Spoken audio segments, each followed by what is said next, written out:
Onları da biz dəvət etdik Milli Məclisin iclasına. Çünki ola bilər ki, onların bu barədə məlumatları da bizə Milli Məclisin üzvlərinə yardım etsin ki, bu məsələnin həll olması yollarını tapaq. Surət Hüseynovla dünən axşam telefon danışıq olubdur. Gündüz mən bir neçə dəfə çalışdım, əlaqə saxlayım. Mümkün olmadı. Axşam ola bilər ki, gecə idi, danışıq olubdur. Surət Hüseynov yenə də öz əvvəlki tələblərinin üstündə durur və hesab edir ki, onun tələbləri ədalətlidir. Ali Sovet qətiyyətsizlik göstərir və bu məsələlərin həll olunmasında ciddi mövqe tutmur. Dünən Milli Məclis tərəfindən təyin olunmuş Deputat İstintaq Komissiyasının üzvləri ilə mən görüşdüm. Onlarla bir fikir mübadiləsi apardıq. Təəssüf ki, komissiyanın işi indiyə qədər çox ləng gedib. Komissiya bildiyiniz kimi ayın 9-unda təyin olunub. Ayın 10-dan işə başlayıblar. Ancaq dünən onların əsas demək, işə mane edən səbəblər ondan ibarətdir ki, onları təmin edən iş yeri yoxdur. Ali Sovetin binasında kompüter çatmır, yaxud yazı maşınkası çatmır, avtomobil nəqliyyatları ehtiyacları var. Başqa xahişləri də vardı, onların təhlükəsini təmin etmək filan. Bunlar şübhəsiz ki, xırda məsələlərdir. Bunların hamısı dünənləri həll olundu. Biz Ali Sovetin rəhbərliyi, mən tapşırdım Təmirlan Qarayevə, o bu işləri həll elədi və sonra məlumat verdi ki, bunlar hamısı həll olunubdur. Ancaq onların danışıqlarından mən belə başa düşdüm ki, onlar məsələni uzadırlar. Güya Milli Məclis onlara ayın axırına qədər vaxt verib. İndi ayın axırına qədər vaxt verilibsə, bunun 10 gündən çoxu itib. Bunlar o qədər səmərəli iş görməyiblər. Mən dünənki danışıqdan bunu duydum və öz fikrimi bildirmək istəyirəm. Surət Hüseynov dünən axşam telefon danışığında bildirdi ki, orada hərbi prokuror istintaq aparır. O istintaqda Azərbaycanın hərbi prokurorunun 2 müstəntiqi də iştirak edir və o dedi ki, o istintaqın materiallarını həm Deputat İstintaq Komissiyasına, həm də Azərbaycanın hərbi prokuroruna artıq o göndərir, yaxud göndərib və bugün çatmalıdır. Çatıb-çatmayıb mən bilmirəm, mən yoxlamamışam, sadəcə olaraq aldığım məlumatı verirəm. Yaranmış vəziyyət doğrudan da həddindən artıq qanun pozğunluğu şəraiti əmələ gətiribdir.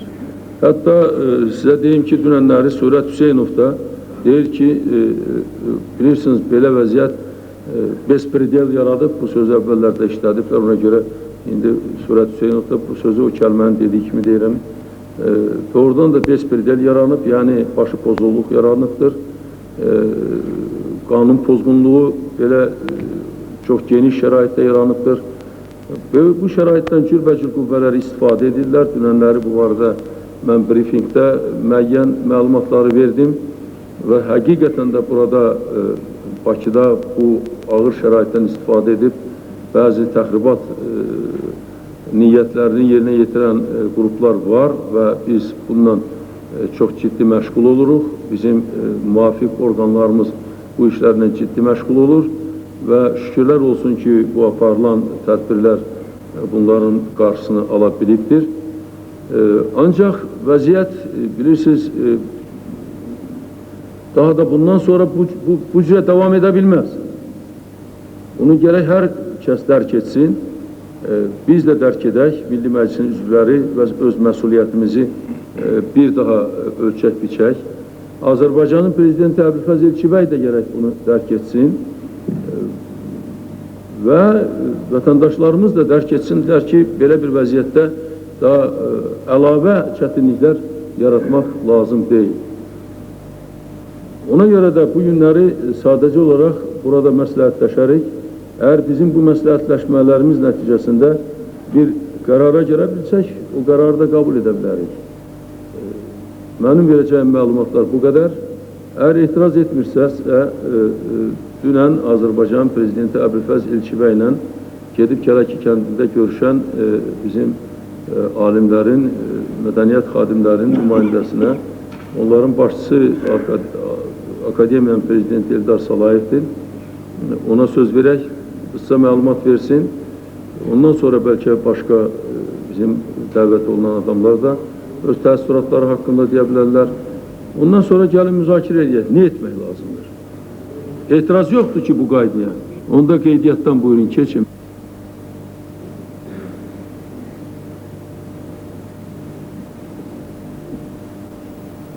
...43 nəfər iştirak edir, məclis üzvü. Demək, yetər say var, işimizi apara bilərik.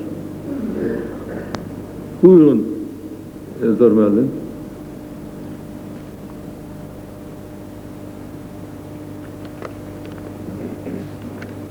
Hörmətli sədarət, hörmətli millət vəkilləri.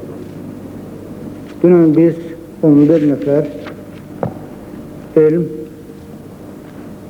mədəniyyət və incəsənət xadimləri Naxçıvan Muxtar Respublikasının Ordubad rayonunun Kələki kəndində olduq.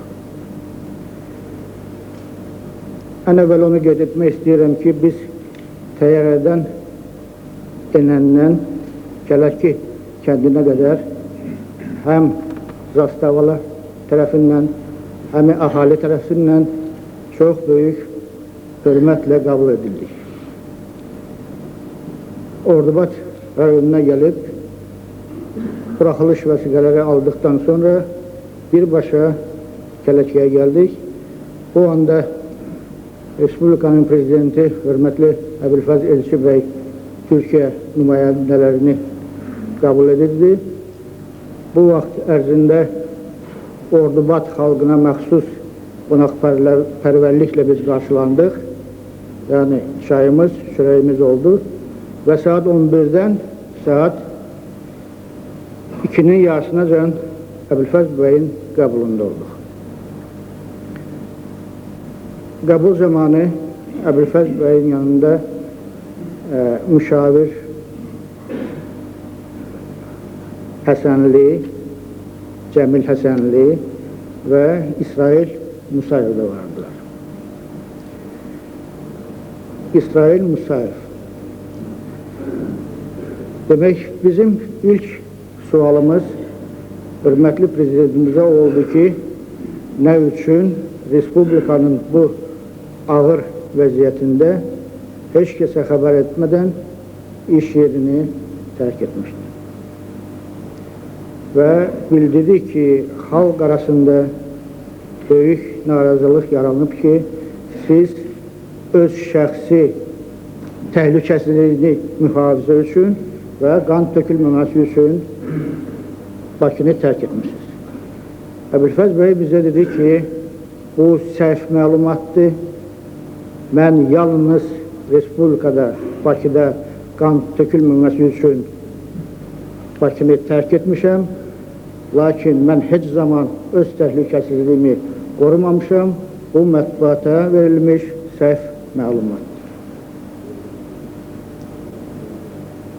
Mən çox təəssüf edirəm ki, bugünəcən bu səhv getmiş məlumatı mətbuatda heç kəs təşrif etməyib və ona görə fürsətdən istifadə edərək mən onu demək istəyirəm ki, ilk dəfə olaraq bax, bu söz burada söylənir. Doğrudan çox bir çətin vəziyyətdə rabitəsi işləyir. Lakin bizim sualımıza ki, sizin yanınızda hərbi müşavir varmı? Hərbi məsələləri burada müzakirə edə bilirsinizmi? Yox cavabı aldıqda soruşduq ki, bəs onda bu rabitə vasitəsilə bu məsələləri necə həll edir? Əlbəttə, bu olduqca çox çətin məsələdir, çox. Buna da biz doğrudan da belə lazımı cavab ala bilmədik. Çünki bu cür məsələləri, hərbi məsələləri bu cür rabitə ilə heç cür həll etmək olmaz. Məsələni biz belə qoyuruq ki, Əbülfəz bəy, əgər siz qan tökülməməsini istəyirdinizsə, siz orada olanda əgər 5 nəfərin qanı töküləcəkdirsə, siz orada olmayanda yüzlərlə, bəlkə daha artıq adamın qanı tökülə bilər. Respublikanın prezidenti kimi,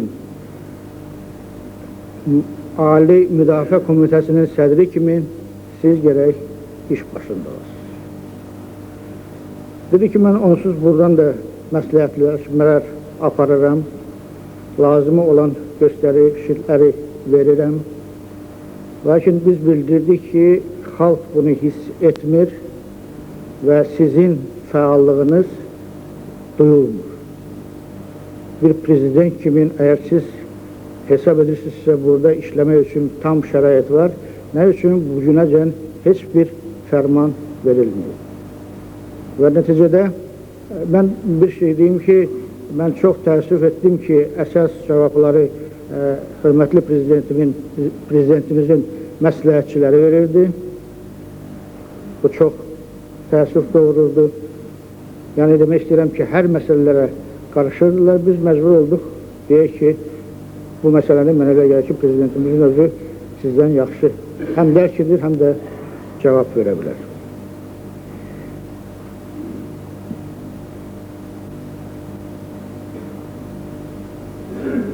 Sual qoyduq ki, siz nə vaxt Bakıya qayıda bilərsiniz? Cavab belə oldu ki, nə zaman ki, Surət Hüseynovun Bakı şəhərində qoşunları olmayacaq, onda mən Azərbaycana, Bakıya qayıda bilərəm. Surət Hüseynovla görüşmək məsələsini qaldıranda, o dedi ki, mən hər zaman, hər dəqiqə, yenə də təkrar edirəm, əgər Bakı ətrafında Surət Hüseynovun qoşunları olmasa, mən hər anda Bakıya gəlib Surət Hüseynovla görüşməyə hazıram. Sual verdik ki, siz Respublikanın prezidenti kimi nə üçün Gəncə hadisələrindən sonra hadisə yerinə getmədiniz və bu işlə maraqlanmadınız? Biz də dedik, Əbülfəz bəy özü də bunu təkrar etdi ki, ayın 9-unacən Surət Hüseynovun yalnız bir tələbi var idi ki, Milli Məclisin sədri, Nazirlər Kabinetinin sədri və 3 nazir istefa versin. Ayın 9-undan sonra isə bu məsələ baş verdi. Aydın deyib, biz də orada dedik ki, demək, sizin o mətbuat xidmətinin görünür səhifindəndir ki, necə birinci dəfə siz demədiyiniz ki, öz təhlükəsizliyinizi qoruyursunuz. O cürdə məlumatlar həm televiziya vasitəsilə, həm də mətbuat vasitəsilə getdi. O cümlədən ki, Surət Hüseynova ölüm, Surət Hüseynov arxadan bizimkiləri vurandır, Surət Hüseynov satqındır və s. məlumatla Surət Hüseynovu həyəcanlandırmış.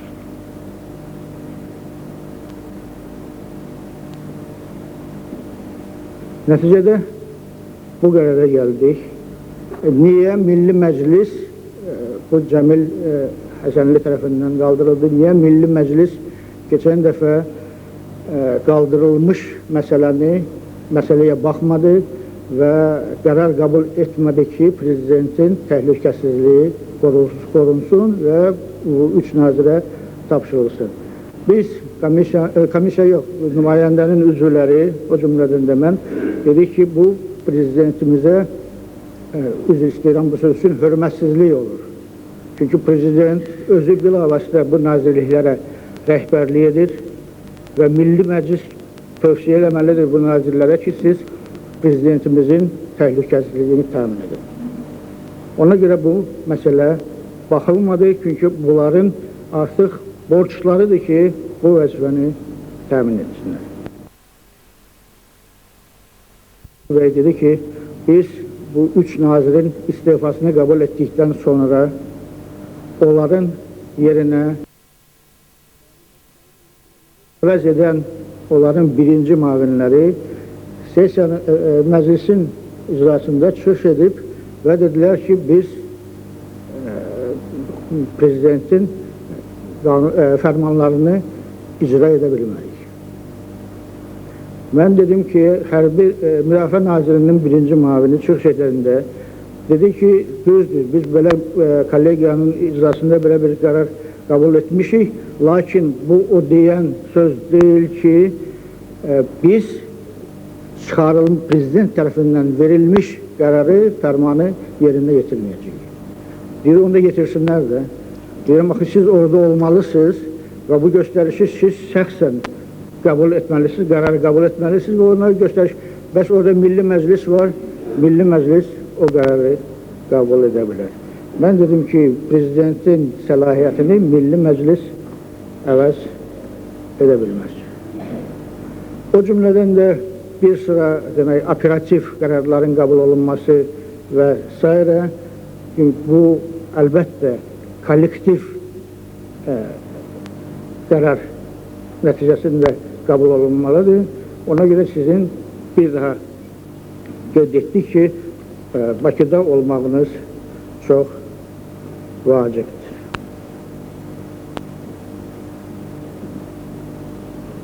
Bu qədər. Hər halda hörmətli prezidentimiz onu bildirdi ki, əgər Bakıda Sürət Hüseynovun qoşunları olmasa, Bakıda təhlükəsizlik, yəni sabitlik təmin olunarsa, o Bakıya qayıdar və Sürət Hüseynovla istənilən anda görüşə bilər.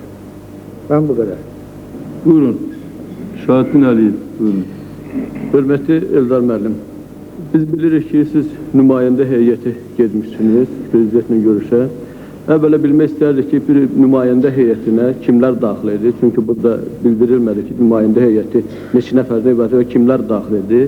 Və bir məsələni də istərdik ki, bilək ki, siz burada qeyd etdiniz öz çıxışınızda ki, siz prezidentlə danışan zaman tez-tez deməli prezidentin yerində onun müşavirləri cavab verirdi. Bu biraz belə qeyri-aydınlıq əmələ getirir. Yəqin ki, siz müraciət edə bilərdiniz ki, prezidentə ki, sizinlə xahiş edirik söhbət edən zaman siz cavablara verəsiniz və burada müşavirlər müdaxilə etməsinlər. Bu haqda sizin prezidentə sözünüz oldu və yaxud olmadı. Xahiş edirəm bu sözünüzdür. Mən birinci sual sizə demək, əvvəl bir 20 nəfər getməli idi. Təyyarə limanında biz bir saatəcən gözləməli olduq və 11 nəfər yola düşdük. Onların içərisində vaxtı ilə, hətta indi də Əbülfəz bəy işlədiyi Əl Yazmalar İnstitutunun direktoru profesör Cahangir Qəhrəmanov, Akademiyanın Ədəbiyyat bölməsinin akademik katibi Bəkir Nəbiyev, Akademiyanın akademik katibi Asaf Nadirov, Riyaziyyat və Fizika bölməsinin akademik katibi akademik Asaf Nadirov, Xalq artisti Azərbaycan Dövlət Dram Teatrının baş rejissoru və direktoru Həsən Ağa Turabov, Mədəniyyət Fondunun prezidenti Profesör Kəmal Abdullayev,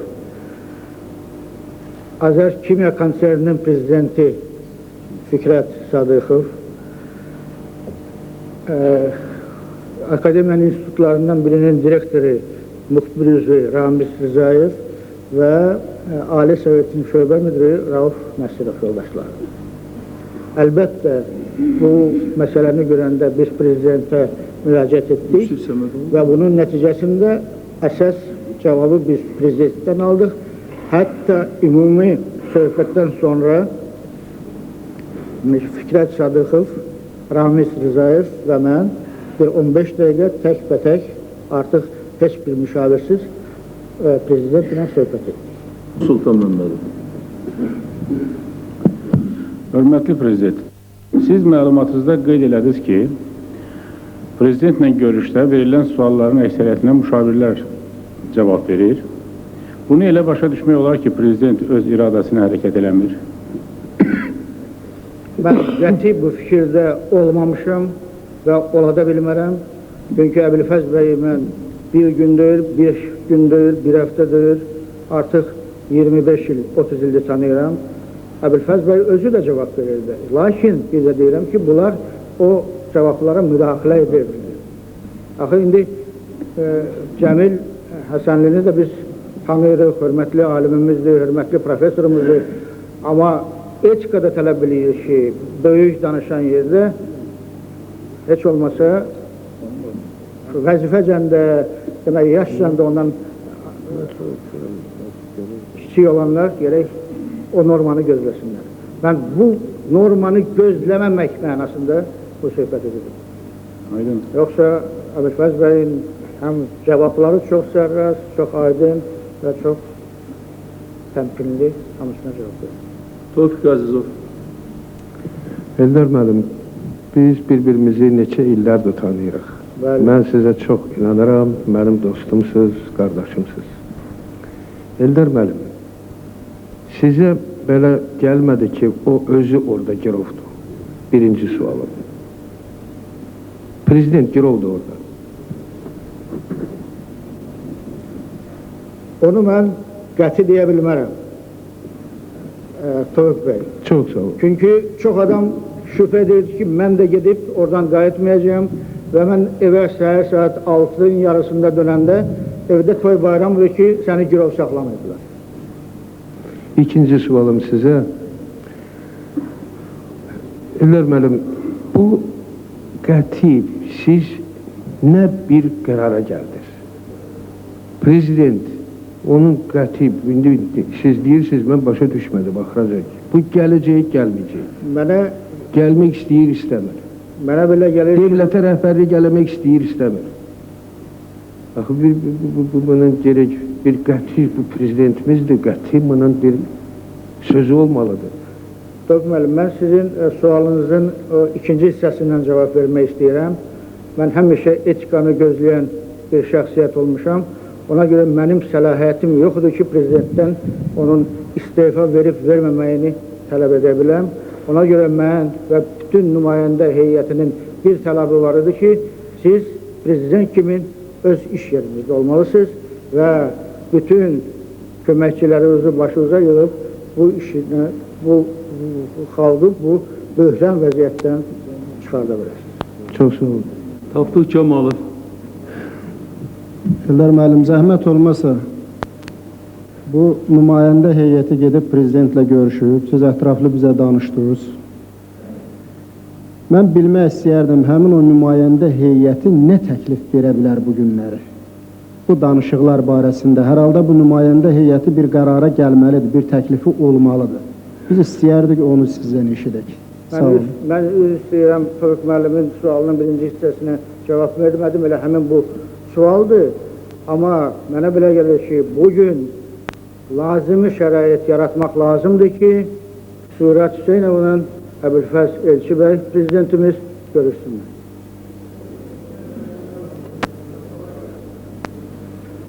Onu üzr istəyirəm, siz millət vəkillərsiniz, yəqin ki, siz də həll edə bilərsiniz. O mənim səlahiyyətimə aiddir. Suallar bitti. Buyurun. Çox hörmətli Eldar bəy, mən xahiş elərdim bir dənə sualıma cavab verəsiniz. Siz orada olanda bizim hörmətli prezidentə belə bir sual verdinizmi ki, siz hərbi əməliyyat bölgələrində gedən yerlərlə necə rəhbərlik edirsiniz və o sizə nə cavab verdi? Çox sağ olun. Bu sual oldu, dedi, müharibə zonasında olan rayonların hamısının icra hakimiyyəti ilə mən əlaqə saxlayıram, vəziyyətdən xəbərdaram və mənim birinci suala verdiyim cavabla yenə də bu üst-üstə düşür ki, qəti fikir söyləmək yəqin ki, bu perixvat məsələsi var, başqa məsələlər var, yəqin ki, orada dəqiq bir göstəriş vermək mümkün olan işdir. Yine suallar var mı? Yoktur. Sağ olun. Nümayəndə heyətindən başqa şəxslər yaxud da ki, dəvət olmuş burada ziyalılardan alimlərdən çıxış etmək istəyən varmı? Söz demək istəyən varmı? Kemal Abdullayev. Eldar müəllim ətraflı kifayət qədər ətraflı və dəqiq məlumat verdi. Bir-iki detala öz münasibətimi bildirmək istərdim ki, orada Cəmil Həsənli ilə deyilən sözlərdə şəxsən mənə elə gəldi ki, orada söhbət adi, normal danışıq tərzində getdiyi üçün o müdaxilələr də çox zaman yerindədir və lazımdır. Yəni o heç də prezidentin əvəzindən danışıq kimi alınmırdı. Bu birinci, ikinci də girov məsələsinə gəldikdə mənim də qənaətim belə idi ki, orada prezident son dərəcə təmkinli, normal, bütün hərəkətlərinə cavab verə biləcək bir vətəndaş, bir prezident təsiri bağışlayırdı. Bunları mən əlavə eləməyə özümə borc bildim. Sağ olun. Başqa əlavələr yoxdur. Yoxdur. Onda məclis üzvləri buyursunlar kimin, nə kimi təklifi var, nə cür vəziyyətdən çıxaq.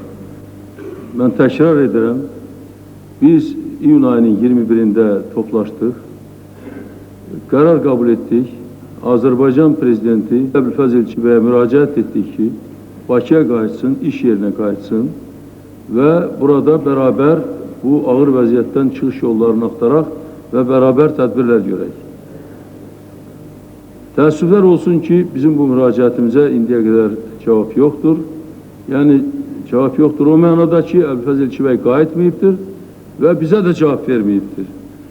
Göndərdiyimiz nümayəndə heyətinə deyib ki, Eldar Salayev sizə bildirdi, mən hələ ki Bakıya qayıtmayacağım. Belə olan halda nə etmək lazımdır?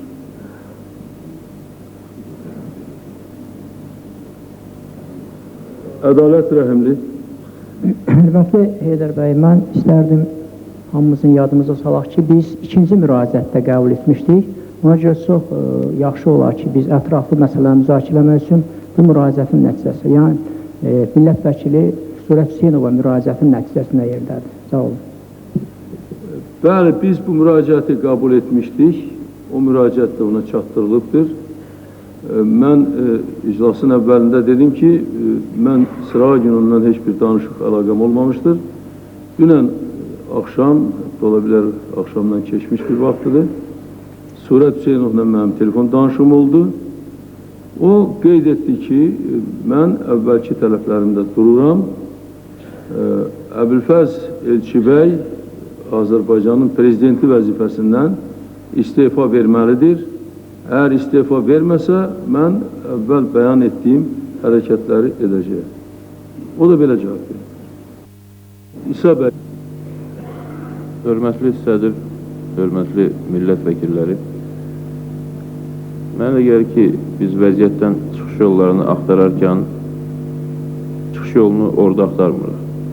Yəni, keçən məclisdə də, bu məclisdə də belə bir təsəvvür yaradılır ki, güya hadisələrin gərginliyinin əsas səbəbi prezidentin Bakını tərk edib Naxçıvana getməsi. Halbuki prezidentin Bakını tərk etməsi gərginliyin səbəbi deyil, yaranmış gərginliyin nəticələrindən biridir. Və mən başa düşürəm ki, bu başı bəlalı parlament, milli məclis yenə də çox çətin vəziyyətə düşübdür. Yenə də məsuliyyət milli məclisin üzərinə qoyulur, milli məclisdən qərarlar tələb edilir, çıxış yollarını axtarmaq tələb edilir. Və təbii ki, milli məclisin əksər üzvləri mən bilirəm ki, doğrudan da səmimi olaraq bu vəziyyətdən çıxış yollarını axtarırlar və əgər hər hansı bir millət vəkili, Ali Sovetin sədri ya müavinlər, ya ziyalılarımız, ağsaqqallarımızdan hər hansı biri ciddi, ağlabatan bir çıxış yolu göstərsə, bir məsləhət versə, mənə gəlir ki, milli məclis bunu çox böyük məmnuniyyətlə, sevinclə qəbul edəcək.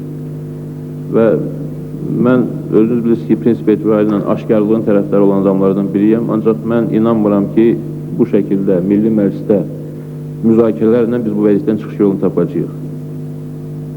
Burada qanundan, nəzəriyyələrdən çox danışmaq olar, ancaq reallığa yenə baxmalıyıq. Reallıq bundan ibarətdir ki, xalq tərəfindən qanun yoluna seçilmiş prezident var və bu saat real təşəbbüs əlində olan, real imkanlar olan Surət Hüseynov var. Və hər iki tərəf görüşməyə hazır olduqlarını bildiriblər. Mənə gəlir ki, onların görüşü mütləq təşkil edilməlidir. Bu adamlar arasında bir-birlərinə qarşılıqlı inamsızlıq var. Onlar bir-birlərinə inanmırlar. Və mənə gəlir ki, bu görüş təşkil edilsə, bu inamsızlıq heç olmasa müəyyən səviyyədə aradan qaldırıla bilər. və bu ümumi məsləhətləşmələrdə hansısa çıxış yolları axtarıla bilər. Bu addım mütləq atılmalıdır. Bu addım olmasa yenə də çətinliklər çox olacaq, qərar axtarmaq, çıxış yol axtarmaq çətin olacaq və mən qorxuram ki, qəbul edilən qərarlar da işin xeyrinə olmaya bilər.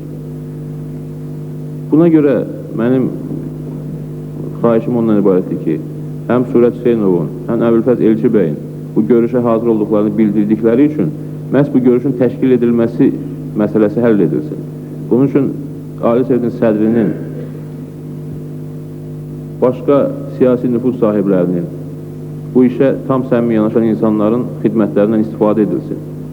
Və eyni zamanda yenə də həmin təklif bir neçə səslənsə də havadan asılı qalır ki, siyasi məsləhətləşmələr aparılmalıdır. Və mənə elə gəlir ki, xalqımız da bütövlükdə aşkarlığın tərəfində olsa da, vəziyyətdən çıxış yolu axtarmaq naminə xalq müəyyən qapalı məsləhətləşmələrin aparılmasını da qəbul edər. Tək ki, bu məsləhətləşmələrin nəticəsində çıxış yolu tapılsın və Azərbaycanda sabitlik, dövlətçilik bərqərar olunsun. Mənə elə gəlir ki, bu vəziyyətdən çıxış yolu bax, bu iki istiqamətdə getməlidir. Başqa üçüncü bir yol mən görmürəm. Çox sağ olun. Prezident Əbülfəz Elçibəy ilə deputat Surət Hüseynovun görüşməsi şübhəsiz ki, çox yaxşı olardı. Ancaq təəssüf ki, bu fikir son gün, 2 gün içərisində mənə gəlib. Dünən yox, sırağa gün axşam Azərbaycanın Xalq Cəbhəsinin İcraiyyə Komitəsinin sədri Fərəc Quliyev Naxçıvandan məndən telefon əlaqəsi saxlayıb. Bizim belə yaxşı tanışığımız oldu və ondan soruşdu ki, telefon etmək olarmı Gəncəyə, əlaqəyə girmək olarmı Surət Hüseynovla? Mən dedim ki, əlbəttə ki, olar, bu elə bir şey deyil ki, əgər siz yaxud da ki, Əbülfəz Elçibəyin adından ya öz adınızdan əlaqəyə girə bilsəniz və prezidentlə Surət Hüseynovun arasında bir irtibat qura bilsəniz, bu çox yaxşı ola bilər. Belə bir söhbətimiz sırağı gün gecə Fərəc Quliyevlə oldu. İndi bizim dünən Əbülfəz Elçibəy ilə görüşmüş alimlərimiz, mədəniyyət xadimləri də gəldilər, dedilər ki, belə bir görüş yaxşı olardı və Əbülfəz Elçibəy də belə bir görüşə etiraz etmir. Mən bilmirəm, bu arada mən Surət Hüseynovla danışmamışam. Ancaq deyirlər ki, Surət Hüseynov da etiraz etmir bu görüşə. Ancaq bu görüşü nə cür aparmaq, harda aparmaq, nə cür etmək, bunun haqqında düşünmək olar. Şübhəsiz ki, yenə də mən bunu təkidlə deyirəm. Əbülfəz Elçibəy Azərbaycanın prezidentidir. Onunla görüşmək istəyən adam gəlib onun iş yerində onunla görüşməlidir. Əgər Bakıda Əbülfəz Elçibəy indi olsa ya qayıtsa, şübhəsiz ki, bu görüşü keçirmək daha da asan olar. İndi Surət Hüseynov Gəncədə, Əbülfəz Elçibəy də Ordubad rayonunun Kələki kəndində. Ancaq mən bu təklifin tərəfdarıyam və bu barədə şübhəsiz ki, məsləhətləşək, gəlin, lazımı yol tapaq. O ki, qaldı məsləhətləşmələr haqqında, qapalı məsləhətləşmələr, indi şübhəsiz ki, hamı bu dərdin içindədir, hamımız. Mən qeyd etdim ki, mən bir saniyə də başqa məsələlərlə məşğul ola bilmirəm. Mən xarici devlətlərin səfirləri ilə də dəfələrlə görüşmüşəm. Bugün təkrar olaraq Amerika Birləşmiş Ştatlarının səfiri Richard Miles'la onun xahişi ilə görüşmüşəm. Türkiyə Cumhuriyyətinin səfiri Altan Karamanoğlu ilə onun xahişi ilə görüşmüşəm. Və onlarla da biz geniş fikir mübadiləsi aparmışıq, məsləhətləşmələr aparmışıq ki, nə edək, nə cür edək ki, bu vəziyyətdən çıxaq. Başqa millət vəkilləri ilə, məclis üzvləri ilə də mənim görüşlərim olur. İndi ayrı-ayrı görüşlər də olur. Əgər bu görüşlərin içərisində bir səmərəli təkliflər varsa, onları bu günləri biz müzakirə edə bilərik, yaxud da ki, elə ayrılıqda yığışıb bunu müəyyən edə bilərik. Ancaq başkarlıq ondan ibarətdir ki, şairlər çox gəzir. Heç bir şey olmadan deyirlər, filan şey oldu, filan yerdə kadro təyin olundu, filan yerdə belə iş oldu. Ona görə də qoy, hamı bilsin ki, bizim bu dəqiqə dərdimiz budur, bu dərdlə də hamımız bərabər məşğul oluruq. Xalqımız da müdrik qaldı, xalqımız içərisində ağıllı adamlar çoxdur. Bəlkə bunu görən, eşidən öz təkliflərini də bizə verəcəkdir. Ona görə mənə belə gəlir ki, başkarlığın heç manisi yoxdur.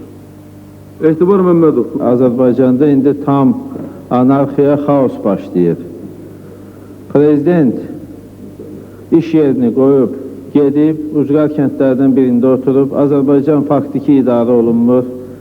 Surət Hüseynovun tələbi prezidentin istifasıdır. Prezident nə istifa verir, indi faktiki halda, nə də ki, öz işinin icrası ilə məşğul olur. Və Azərbaycanda tam hakimiyyətsizlik, Bakıda olan hakimiyyətsizlik, yerdə olan hakimiyyətsizliklərlə davam olunur və Azərbaycan dövlətçiliyi üçün indi çox böyük təhlükə yaranır. Biz indi bunun haqqında fikirləşməliyik ki, bəli, bu nə istifa verir, nə də işləmək istəyir. Biz indi nə etməliyik? Nə də səlahiyyətlərin başqa bir orqanı verir. Və bütün dünyaya da elan edir ki, mən istifa da verməmişəm, səlahiyyətlərimi də verməmişəm və bunun ardıca nə olacaq? Bəs Azərbaycanı kim idarə etməlidir? Konstitusiyanın əsasında bizdə bütün səlahiyyətlər prezidentin əlində cəmlənir. Və prezident də özünü bu işlərdən kənar qoyandan sonra biz indi fikirləşməliyik ki, bu vəziyyətdən biz nə cür çıxaq? İş öyle gəlib çatıb ki, bu vəziyyətdən istifadə edir cinayətkar ünsürlər, həm yerlərdə o xırda cinayətkarlar, həm də dövlət səviyyəsində olan cinayətkarlar. Son günlərdə Azərbaycanın vəsaitləri xarici banklara artıq 100 milyonlarla köçürdülür. Və bunlar, əgər bu hakimiyyətsizlik davam edərsə, Azərbaycan doğrudan da müflis vəziyyətinə düşmüş bir dövlətə çevriləcək. Və bunun qarşısını da almaq üçün Azərbaycanda hakimiyyət bərpa olunmalıdır. İndi gələk biz bunun haqqında bu məsələni müzakirə edəyik. Mən təklif edirəm ki, bu məsələ ətrafında müzakirələr getsin. Və konkret biz bugün vəziyyətdən çıxış üçün qərarla bu iclasız başı çatdıraq. Kamran Rəhimov. Hörmətli sədir, hörmətli millət vəkilləri, əlbəttə hamımız o məsələ ilə şərikik ki, Respublikada vəziyyət çox gərgindir, ciddidir. Prezident demək, Bakıdan kənardadır. Onun bilavasitə işlərə rəhbərlik eləməyə demək olar ki, imkanı yoxdur. Lakin bunu, bu məsələni necə həll eləmək, prezidenti necə iş başına qaytarmaq və onu öz vəzifəsini icra etməyə necə kömək etmək məsələsi bizim hamısı düşündürür. Burada əsas indi ortalığa düşən ən vacib məsələ ondan ibarətdir ki, prezidentlə Surət Hüseynov görüşdürülsün. Yəni onlar ikisi bir yerdə oturub, bir yerdə söhbət edib, ikisi müəyyən bir yəqin razılığa gələ bilərlər. Bunu təşkil eləmək lazımdır. Çünki bunlar ikisi görüşsə, əlbəttə hər şey aydınlaşa bilər. İkincisi, bu istintaq komissiyası öz işini qutarandan sonra orada da hər şey aydın ola bilər. Onda qəti qərara gəlmək olar. Ancaq mənim təklim ondan ibarətdir ki, bunu prezident biz orada olanda özü də bu məsələyə demək tərəfdar çıxdı. O dedi ki, bəlkə elə bu tərkibdə burada gedəndən sonra onunla danışıqların əsasında Surət Hüseynovla da görüşsünlər, burada gedən nümayəndələr və onlar qənaətə gəlsinlər, bəlkə elə gedəndə Surət Hüseynovla da danışanda orada bir razılığa gəlmək olar ki, bunların görüşünü təşkil eləmək olar və bunu yerini də müəyyən eləmək olar, vaxtını da təyin eləmək olar. Əlbəttə, onda bu məsələlərdə aydınlıq yaranar. Mənə elə gəlir ki, bu addımı da atmaq lazımdır. Çox sağ olun. Əliyev Xeyrullah. Hörmətli sədir, hörmətli millət vəkilləri, qəribə bir vəziyyət yaranmışdır. Adətən bütün ölkələrdə hər hansı bir güşədə bir faciə baş verərsə, ölkənin başçısı ora gedir. Onun yanına gəlmirlər. Bu bir. Digər tərəfdən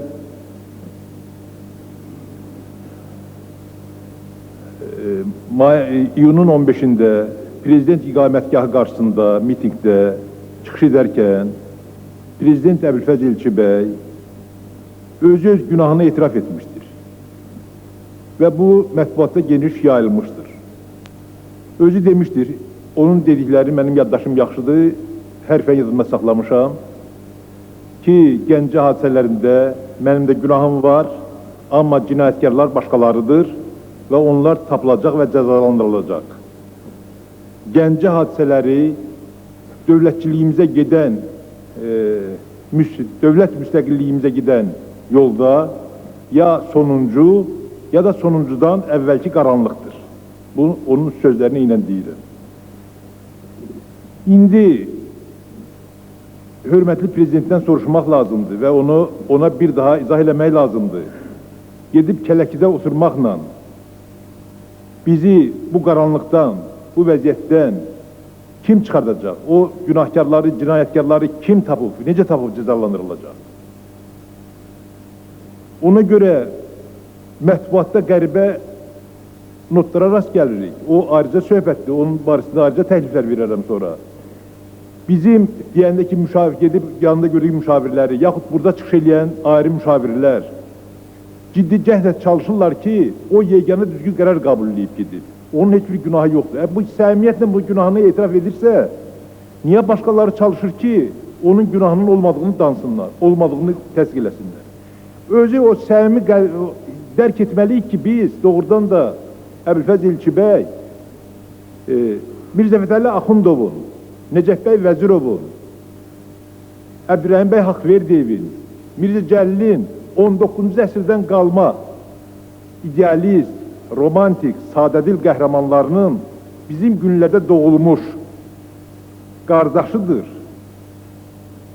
Bizim günlərdə dövlət, xalq, haqq, ədalət və eyni zamanda ağıl idrak rəmzi olmuşdur. Amma bizim hazırda milli faciə rəmzinə çevrilmişdir. Bunu ona izah eləmək lazımdır. Özü səmimi qəlbdən necə deyirsə, elə də hərəkət eləməlidir. Böyük, evin böyüyü ilə kiçiyi arasında, oğul arasında əgər bir münaqişə yaranıbsa, yaxşı, bunların görüşünü kim təşkil eləməlidir? Böyük getməlidir oğlun evinə də, övladın evinə getməlidir. İndiki halda mən elə bilmirəm ki,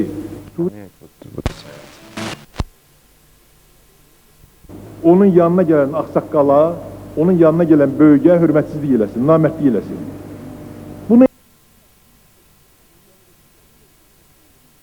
Amma prezident mənə elə gəlir ki, onu kimsə bu səhv anlayışı onun beyninə girdiblər ki, onun təhlükəsini təmin etmək üçün orada oturmalıdır. Bunu eləməklə o istər-istəməz surəti böyüdüb. İstər-istəməz surəti ucaldıb. Olmaz axı belə. Mənə elə gəlir ki, doğrudan xalqı bu ağır vəziyyətdən, bu faciəvi, fəci vəziyyətdən çıxarmaq üçün prezident hərəkətə gəlməlidir. Mənə gəlir ki, gəlib yerində oturmalıdır. Heç kim ona da ümumiyyətlə kim eləyərsə bunu xalqımıza böyük hörmətsizlik eləyər.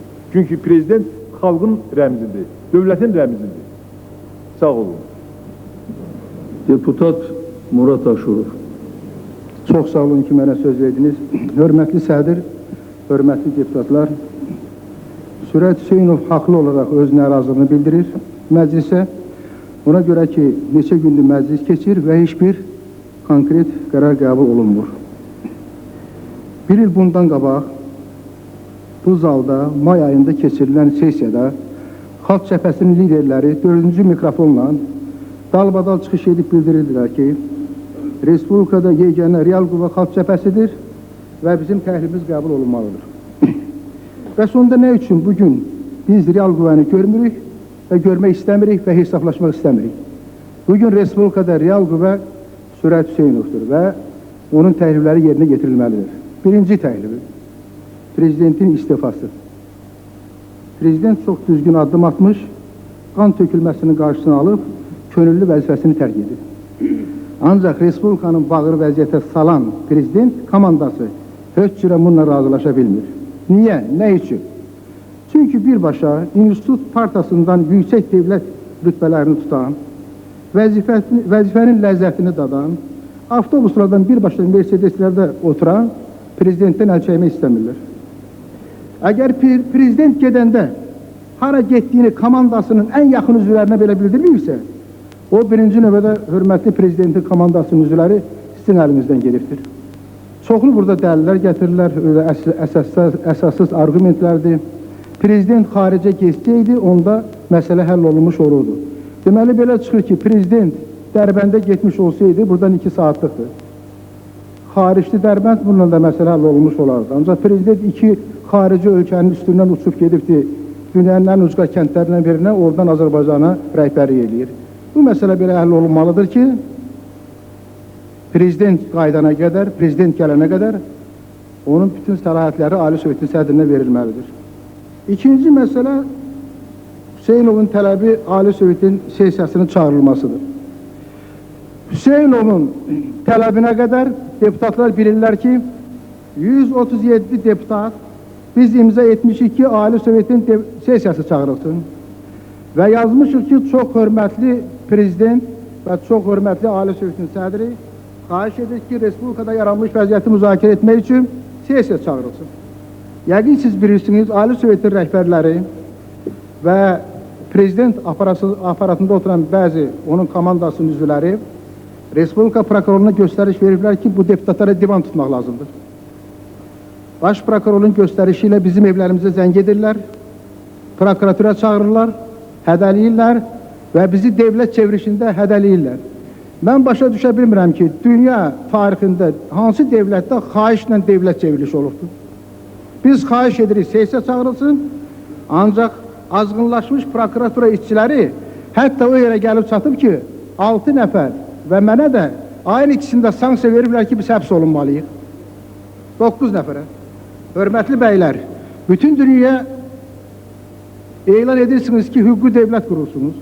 Hansı hüquqi devlətdən dəm vurursunuz ki, sizin göstərişinizdən son vaxtlar Tatlıyev 46 nəfər həbs edil, sonradan isə qanunsuz tutuldularına görə onları həbsdən buraxıbdır. Hansı hüquqi devlətdən danışırsınız ki, Ali Sovetin deputatı imza edir ki, sesiya çağırılsın. Siz deməli, onlara cinayət işi qaldırırsınız. Bugün Azərbaycan prokurorluğu, hörmətli deputatlar, 83-88-ci illərdəki xalqa qarşı törədilmiş genosid siyasətini davam etdirirlər. 83-88-ci illərdə sapı özümüzdən olanlar pambıq əməliyyatı məsələsinə görə bəhənə yalandan qaldırıb 500 nəfər Azərbaycanda günahsız adam tutdular. Moskvadan bir sağol almaq üçün, bir qazı 24 mükafat almaq üçün minlərlə ailəni bədbaxt etdilər. 90-cı ilin yanvar ayı hadisələrinə görə 200 nəfər Azərbaycanlı həbs olundu, bir neçəsə güllələmə verildi. Nədir, Moskvalılara çox sağ ol deyəcək. Bəli, sesiya çağırılmalıdır. Bütün bu məsələlər sesiyada müzakirə olunmalıdır. Biz 137, indi 160 deputat qol çəkirdik. Bizim hüququmuz var, biz tələb edirik ki, sesiya çağırılsın. Bu, Sürət Hüseynovun tələbidir, Gəncə cəmaatının tələbidir. Orada siyasi qiymət verilməlidir Gəncə hadisələrinə. Cinayətkarlar vəzifəsindən asılı olmayaraq hamısı həbs olunmalıdır. Sağ olun. Deputat Əhədov. Möhtərəm sədr, möhtərəm millət vəkillərim. Bir neçə dəfə olduğu kimi bu dəfə də Milli Məclis dilemma qarşısındadır. Ona görə dilemma qarşısındadır. Həqiqətən bu məsələ çətin məsələdir, ağır məsələdir. Və bu məsələni həll etmək həm böyük məsuliyyət tələb edir, həm də bizdən tələb edir ki, biz səhvə yol verməyək. Çünki bu məsələnin əlində səhvə yol versək, bunun yəqin ki, çox böyük acı nəticələri də ola bilər. Və əsas da odur ki, bütün vətəndaşlar, xalqımız bu məsələnin sülh yolu ilə həll olunmasını istəyir və Milli Məclis üzvlərinin də çıxışlarından məlum olur ki, məclis üzvləri də bu məsələnin optimal variantını, həllinin optimal variantını tapmağa çalışır. Mən də istərdim ki, biz bu məsələni elə yaxşı həll eləyək ki, həm hər iki tərəf razı qalsın, həm xalq razı qalsın, həm də dünya ölkələri, beynəlxalq təşkilatlar bizdən razı qalsın. Və ona görə də mən elə hesab edirəm ki, belə məsələnin həlli konstitusiya çərçivəsi daxilində olmalıdır. Bu yaxınlarda yadınızdadırsa, Rusiyada da belə bir əhvalat baş vermişdi, aprel ayında. Parlament prezident qarşıdurması yaranmışdı.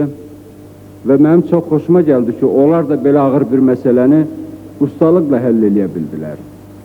Həm nəticədən həm parlament razı qaldı, həm prezident razı qaldı.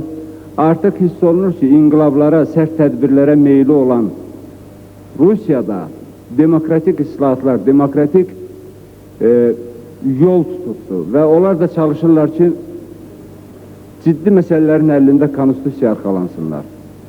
Və mən də hesab eləyirəm ki, biz prezidentin əvəzinə necə qərar qəbul edə bilərik? Yaxşı olar ki, prezident özü bu qərara gəlsin və məsələnin həllində ciddi rol oynasın, aktivləşsin bir qədər.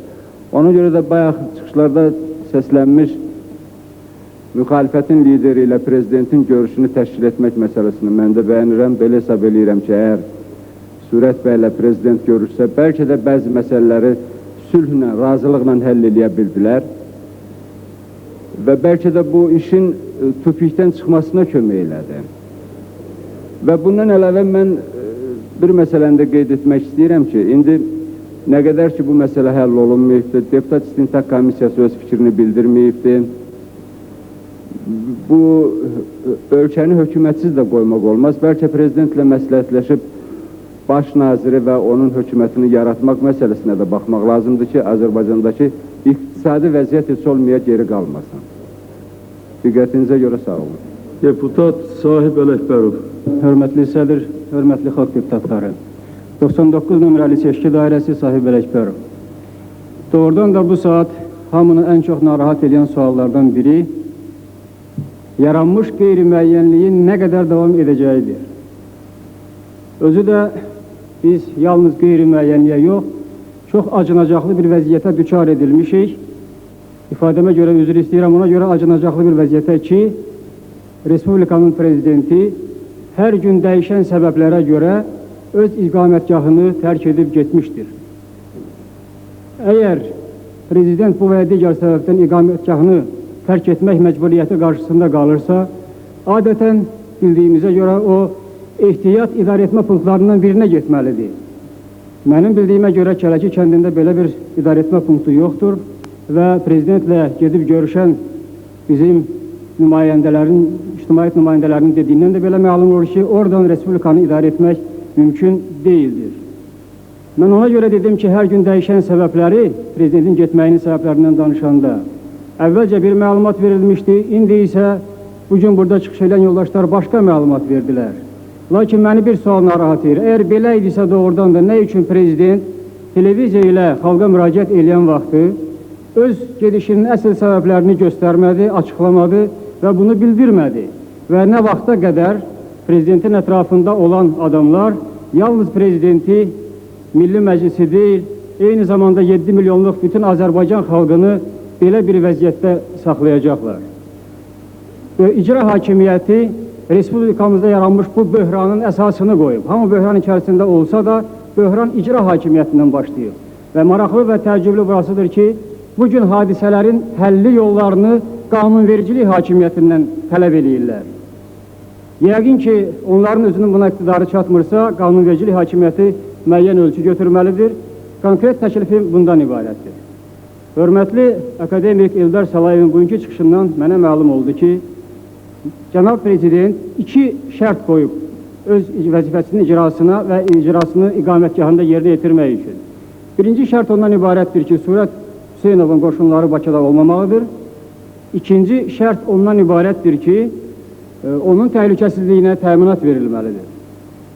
Mənə belə gəlir ki, birinci şərt artıq öz-özlüyündə yerinə yetirilmiş sayıla bilər. Çünki mənim bildiyimə görə Bakıda Surət Hüseynovun qoşunları yoxdur və bu günlərdə yəqin ki, biz bunu görməyəcəyik. İkinci məsələ ilə əlaqədar isə mənə belə gəlir ki, təklifim bundan ibarətdir. Milli Məclis bugün, baxmayaraq ki, o güc nazirlikləri bilavasitə prezidentə tabi edirlər, hörmət xatirinə, ehtiram xatirinə, milli barışıq xatirinə belə bir qanun qəbul, belə bir qərar qəbul edə bilər ki, və yaxud belə bir tapşırıq verə bilər ki, bizim o güc nazirlikləri öz məsuliyyətlərini bir daha bəyan eləsinlər ki, prezidentin təhlükəsizliyini təmin edirlər və beləliklə də həm Surət Hüseynov və onun görüşünü, həm də digər məsələləri yəqin ki, həll etmək olar. Amma burada mənim bir sualım da doğru. Yəqin ki, cənab prezident və başqaları da bu sualı özlərinə verirlər və verməlidirlər. Çünki bizim ölkəmizdə müharibə gedir.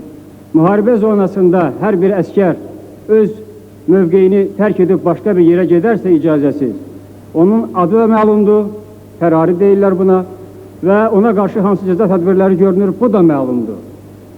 Bu suala mən cavab tapa bilmirəm. Ali Baş Komandan da yəqin ki, əskərdir və əhalinin, xalqımızın bu barədə nə fikrə düşəcək, nə düşünəcəkləri yəqin onu da narahat eləməlidir və bu barədə də ölçü götürməlidir. Çox sağ olun. Etibar Məmmədov. Deməli, burada yenə də ayrı-ayrı məsələlər qatılıb bu məsələnin müzakirəsinə. Keçmiş kimi incidiblər, kimi neyniyiblər, onlar ayrıca da müzakirə oluna bilər. İndi konkret bir gün müzakirə olmalı ki, Azərbaycanda hakimiyyət yoxdur. Konstitusiyaya görə bütün səlahiyyətlər prezidentin əlindədir və indi fakt odur ki, prezident həmən səlahiyyətləri, konstitusiya vəzifəsini yerinə yetirməkdən imtina edir faktiki olaraq. Nə istefa verir, nə də onları yerinə yetirir. Deməli, burada prezident konstitusiyanı pozur. Yəni, konstitusiyanın 124-cü maddəsinə görə prezident Azərbaycan əhalisinin, dövlətinin təhlükəsizliyinin təminatçısıdır, ali başkomandandır. O bu vəzifələrini yerinə yetirmir və belə alınır ki, bilərəkdən yerinə yetirmir. Ona görə də bu məsələ müzakirə olmalı ki, belə olan halda nə olmalıdır? Yəni, burada indi biz bu istiqamətdə müzakirəni aparmalıyıq ki, Azərbaycan nə vaxta qədər bu hakimiyyətsiz qala bilər? Ya gəlməlidir, həmən hakimiyyətini davam etdirməlidir, çünki Milli Məclisin müraciəti var, müraciətə cavab verməyib, imtina edir gəlməkdən, deməli bu istiqamətdə müzakirə olmalıdır ki, indi biz nə inəyik? Və konstitusiyanın əsasında da bu məsələni həll etmək mümkündür.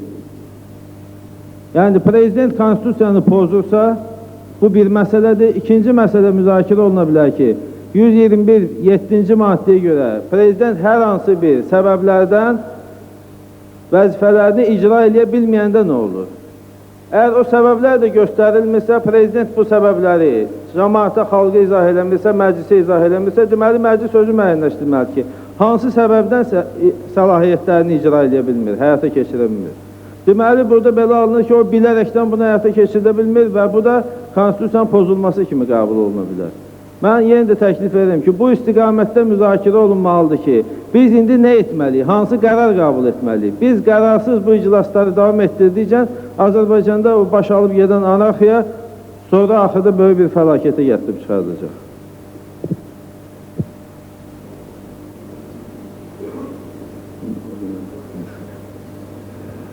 Mürşid Məmmədov. Mən belə hesab edirəm ki, burada çıxış edən deputatlar da haqlı olaraq narazıçılıqlarını bildirirlər ki, Azərbaycan dövlətçiliyin taleyi təhlükə altındadır. Yəni, söhbət bir nəfərdən, dövlət başçısından getmir. Yəni, bugün dövlət başçısının istifasını da qoymaq olar və ən asan yol elə onun istifasını qoymaqdır. Amma görək, Azərbaycan dövlətçiliyinin taleyini biz necə xilas edəcəyik? Mən xahiş edirəm, mən artıq xahiş edirəm. Mən Azərbaycan dövlətçiliyinin və Azərbaycan millətinin mənafeyi nöqteyi nəzərindən xahiş edirəm.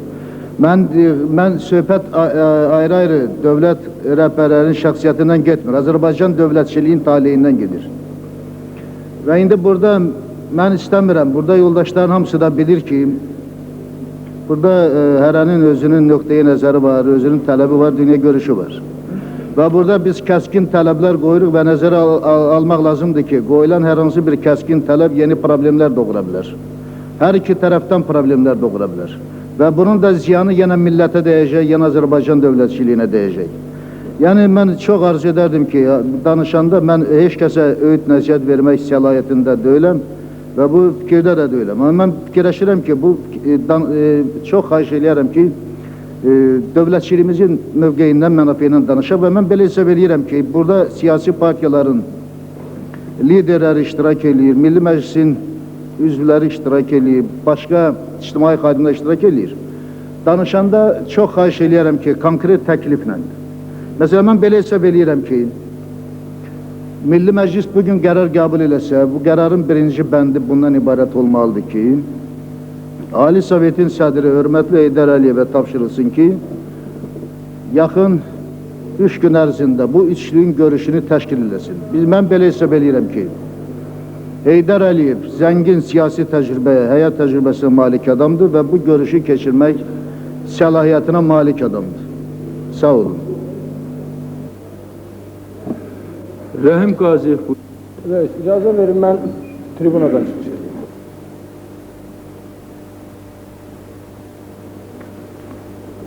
Hörmətli millət vəkilləri, yenə Milli Məclis bundan sonra da geniş diskusiyalar açmaq fikrindədir. Milli Məclis bu 2 ildə, 3 ildə özünü o qədər hörmətdən salıb ki, gündəlik çıxartdığı qərarlarla səhərsi gününə vurulan zərbəni hələ də indi hiss eləmir. Mürşid müəllim, 2 gün bundan qabaq biz qərar çıxartmışdıq ki, prezident qayıtsın. Və bu qərarı da bu günlər heç vecimizə də deyil. Millət də bizə baxır. Nədən danışırıq biz? Mən çox üzr istəyirəm və 1000 dəfə üzr istəyirəm bizim prezidentin yanına gedib qayıdan ziyalılarımızdan. O qədər ehtiyatla danışırlar ki, birdən o tərəf qayıdar. Birdən bu tərəf. Belə də şey olar, bugün xalqımızın taleyi karta qoyulubdur. Orada da düzəliş verdi ki, mən Kemal müəllimdən heç gözləməzdim. Yox, o belə demədi, belə dedi. Bu günləri Etibar Məmmədov qeyd elədi, 121-ci maddəyə əsasən prezident xalqın təhlükəsizliyini təminləməlidir. Mən onun təhlükəsizliyi üçün heç bir təminat vermirəm. O burada Qurana əl basıb, xalqı ağır vəziyyətdə həmişə o çıxartmağa söz verir. Mən söz verməmişim. Və bu günləri real təhlükəni xahiş edin buradan çıxandan sonra heç birinizin xətrinə dəyməzsiniz. Hamınız gedirsiniz evlərinizə. Gecə səhərə kimi mən fırlanıram. Və hansı əzab, hansı zülüm naminə bu saat nisbi gərginlik sabitliklə əvəz olunur. Deyirsiniz, Sürət Hüseynovla prezident görüşür. Bizə bütün dünyanı güldürmüyor. Prezident Respublikanın prezidentidir. Sürət Hüseynov onun fərmanı ilə yüksək vəzifələr almış, milli qəhrəman olmuş Azərbaycanın qeyrətli oğullarından biridir. Bu fəlakət törənəndən sonra prezident ora getməli idi, bütün məsələni əldə ölüm də olsaydı. Heç olmasa tarixdə böyük bir şəxsiyyət kimi qalardı. Və bu gün kərəçiyə qaçıb getmiş adam kimi yox. Bu günləri bu məsələ buradan həll olub getməlidir. Əgər o getməyəcəksə, onda sabahki fəlakət üçün buradakı deputatlar əl qaldırıb özləri o məsuliyyəti üstünə götürməlidir. Nə danışırsınız? Gündən-günə vəziyyət gərginləşir. Dünən Tofiq Qasımov olub Sürət Hüseynovun yanında. O da konkret fikrini deyir. Bundan sonra prezident ilə Sürət Hüseynovun görüşməsi gecdir. Və özümüzü aldatmaq vaxtı keçibdir. Mən sabah töküləcək qanları heç özümə, heç kimə də bağışlaya bilmərəm. Bu günləri konkret Respublika prezidentinə ehtimad məsələsi qoyulmalıdır, o da həll olunmalıdır. Sabah o qan töküləndən sonra burada dövlətçilikdən danışırsınız. Hələ bir xalqımızı qoruyaq, sağlayaq, sonra dövlətçiliyi. Bir il yarımdır dövlətçiliyi qurmaq bizim əlimizdeydi. Mürşid müəllim, icra başçısı işləyəndə buradan gedən təxribatı surətə qarşı siz görmürdünüz. Niyə susursunuz? Üzr istəyirəm, sonra cavab verərsiniz. Yox, vaxtında demək lazım idi. Ölüb bastırılandan sonra lazımdır. Xəstə ağır olanda onu ayağa qaldırmaq vaxtı lazım idi. Aparılan eybəcər şəkildə kadr siyasəti bir ildə cəbhədə gedən döyüşlərimizdə bizə vurulan arxadan zərbələr. Bunların hamısı bu günləri gəldi bu nəticə. Bugünkü bu nəticə təsadüfün məhsulu deyil. Və buna da belə baxmaq düz deyil. Mən konkret təhlif eləyirəm. Və bu təhlifdən sonra başqa təhliflər olmasın. Mən gözləyirdim ziyalılardan ki, onlar konkret fikrini deyəcəklər. Hələ müxtəlif formalarla prezidentin bu ağır fəlakətli gündə Respublikanın qoyub getdiyinə kimsə hüququ don giydirmək istəyir. Bu günləri prezidenti dəstəkləyən hörmətli Türkiyə Cümhuriyyəti, hörmətli Birləşmiş Millətlər Təşkilatı, hörmətli İngiltərə, özünün dövlətinin başında belə bir qətiyyətsiz adam olsaydı, onu bu günləri qoyardım orada.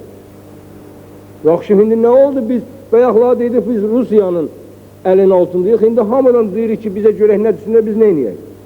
Deyəsi adamlar da buradadır, didiriləsi adamlar da buradadır. Bu günləri qərar qəbul olunmalıdır. Orada Lənkəran hüvyan eləyir. Orada Balakən məsələsi qalxıbdır. Buradan sabah bütün Qusar qalxacaq. Bu anarxiyanın qarşısını sonra kim alacaq? Və bu müddətdə də prezident aparatı yavaş-yavaş odu söndürmək əvəzinə müxtəlif fərmanla daha da insanları əsəbləşdirir. Təsəvvür edin, Bakı 14 iyun 1993-cü il tarixində qeydiyyat nömrəsi 639 Əvvəz Elçi bəy tərəfindən verilmiş fərmanı siz oxuyuram. Tofiq Cavadoğlu Hüseynovun Azərbaycan Respublikası Prezidentinin səlahiyyətli nümayəndəsi təyin edilməsi haqqında. Respublikanın iqtisadi və ictimai siyasi həyatında sabitləşmə sahəsində əlavə tədbirlər haqqında Azərbaycan Respublikası qanununa uyğun olaraq qərarı alıram. Tofiq Cavadoğlu Hüseynov Azərbaycan Respublikasının Qazax, Tavuz, Akstafa, Daşkəsən, Gədəbəy, Samux, Şəmkir, Xanlar rayonlarını əhatə edən ərazidə Azərbaycan Respublikası Prezidentinin səlahiyyətli nümayəndəsi təyin edilsin. Siz təsəvvür eləyin, bu adam Gəncə faciəsinin əsas iştirakçılarından biri olub. Bundan sonra da ayın 14-də buna bu səlahiyyət veriləndən sonra 15-i 16-sında Tavuz tərəfdən quldurları yığıb gəlib hücum edib yeni qan tökülməsinə gəlir. Bu millətə xidmətli xəyanət. Onda məsələni, gəlin müzakirəsini genişləndirməyək. Mən konkret təhlil görürəm. Birinci addım prezidentə ehtimat məsələsi. Əgər bu qanunverici orqanın ona səlahiyyəti çatmırsa, hamımız mandatlarımızı buradan qoyaq, çıxaq gedək evimizdə oturaq ki, sabah biz də ölən xalqın içində olaq, sonradan xalqın ittiham elədiyi boğazından aslası adamların içərisində olmayaq. Mənim sizə deyəcəyim bu qədər, geniş danışmaq istəmirəm, başqa faktlar da var və bunu uzatdıqca və mən bu günləri konkret deyirəm. Əgər belə olmasa, bu gün axşamdan baş verə biləcək hər hansı bir sabitliyin pozulmasına kim cavab verəcək, çıxsın burada təminat versin. Burada güc nazirlikləri də buradadır. Onlar vəziyyəti daha geniş izah edə bilərlər və ağır nəticələr sabah nə ola bilər? Onda biz bir-birimizlə necə baxa bilərik? Onu fikirləşin. Xahiş edirəm, hörmətli sədir, mənim təhlifim səsə qoyulsun, onun ətrafında müzakirələr başlasın. Sağ olun. İbrahim İbrahimov. Hörmətli sədir, hörmətli millət vəkilləri. Burada prezidentə ehtimatsızlıq göstərilməsi nə hüquqi baxımından, nə də siyasi baxımdan məsələyə yanaşsaq düzgün deyil. Əvvəla burada bir şey hiss olunur. Artıq gərginləşmiş vəziyyətdən müəyyən çıxış yolları tapılır. Yəni, konkret olaraq Respublikanın hörmətli ziyalıları Prezident Əlfəz Elçi bəyin yanına gedib gələndən sonra müəyyən təkliflə çıxış elədi. Əgər fikir verildirsə, hörmətli Eldar Salayevə sual veriləndə ki, siz çıxış yolunu nədə görürsünüz? O konkret həmin o ziyalı qrupunun fikrini ifadə elədi ki, biz çıxış yolunu Əlfəz Elçi bəylə Sürət Hüseynovun görüşündə görürük. Bugün nə hiss olunur? Bugün görünür ki, xüsusi marağı olub ortalıqda vasitəsilik edənlərin mənafeyinə toxunduğuna görə çox kəskin reaksiya edilir. Və bugün oyunda mat vəziyyətində qalan adamların maraqlarına, qüvvələrin maraqlarına toxunduğuna görə tez təsir olaraq Konstitusiyanın hüquqi baxımından 121-ci maddəsinin 7-ci bəndini yada salır. Hörmətli Etibar bəy, Konstitusiyanın 121-ci maddəsinin 7-ci bəndində yazılır ki, prezident toxunulmazdır. Əgər prezident Konstitusiyanı və qanunları pozarsa, Konstitusiya Nəzarət Komitəsinin rəyi nəzərə alınmaqla Ali Sovet deputatlarının ümumi sayının 3/2 ilə məsələyə baxmaq olar. Prezident o məsələyə baxma ehtimatsız məsələsindən söhbət getmir. Prezident nə qanun pozub, nə konstitusiya pozub. Tarix özü sübut edəcək ki, prezidentin atdığı bu addım müəyyən qüvvələrin Azərbaycanı Tiflisi variantına çəkməsindən xilas elədi və tarix prezidentin atdığı bu addımına öz qiymətini verəcəkdir. Söhbət ondan gedir ki, bugün qeyd elədiyim kimi müəyyən qüvvələrin maraqlarına toxunduğuna görə bu məsələni qoyurlar. Əgər məsələyə siyasi baxımdan yanaşmış olsa, bütün dünya dövlətlərinin Əlfəz Elçi bəyin Respublikada yaranmış vəziyyətlə bağlı Əlfəz Elçi bəyi qanuni bir prezident kimi qəbul etdiyi haqqında müraciətləri var və bura göndəriblər. Yeganə bizə legitim orqan olan prezidentin bugün ehtimatsızlıq məsələsi qoyulması bu bir il müddətində xarici siyasətimizdə qazanılmış uğurlara, Azərbaycan dövlətinin xarici siyasətində, diplomatiyasında müəyyən uğurlarını bir dəfəlik kölgə altında qoya bilər və Azərbaycan Respublikası uzun müddət o siyasi kapitalını, xarici aləmdəki siyasi kapitalını qaytarmaq üçün çox böyük əziyyətlərə düçar ola bilər. Mən konkret təklif edirəm. Hörmətli ziyalılarımızın Əlfəz Elçibəyin yanına getməsi və gələndən sonra Əlfəz Elçibəyin Surət Hüseynovla görüşünü təklif eləməsi çox düzgün yeganə çıxış yoludur. Artıq burada Əbülfəz Elçibəy və Surət arasında olan maraqlı qüvvələr oyundan kənar vəziyyətdə qaldığına görə bu iki adamın birbaşa oturub bu məsələlərdə bəzi məsələlərin, yəni bizim üçün qaranlıq qalan bəzi məsələlərin asılmasından ehtiyat elədiklərinə görə indi prezidentin istefa məsələsidir. Ona görə də mən konkret olaraq təklif edirəm. Bu iki adamın görüşü, Heydər bəy, sizin təşəbbüsünüzlə məsələ qaldırılıbdır.